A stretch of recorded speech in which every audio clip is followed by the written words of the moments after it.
جب کبھی سوالات پیدا ہونے شروع ہو جائیں تو یہ سمجھو کہ یہ سوالات ہی ایمان شکن ہوتے ہیں اور سوالات ہی ایمان ساز ہوتے ہیں. بات سمجھ آئی نا؟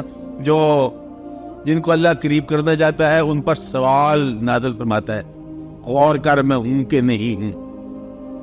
بات سمجھ آئی نا؟ کہ مان تو تم نے لیا ہے، اب جاننے کا سفر ہے. اور جس نے بھاگ جانا ہوا سوال ان کو بگا دیتے ہیں، پتہ نہیں آیا کہ نہیں ایسے وقت ضائع کر رہے ہو. آپ کو بات نہیں نا؟ اس لیے سب سے پہلے اپنے ایمان کو ایمان کا معنی کیا ہے؟ ہم نے اندیکھے ہوئے خدا کو مانا ہے، اور ہم نے ایسا مانا ہے کہ ہمارا وہ کام کرے یا نہ کرے ہم مان رہے ہیں.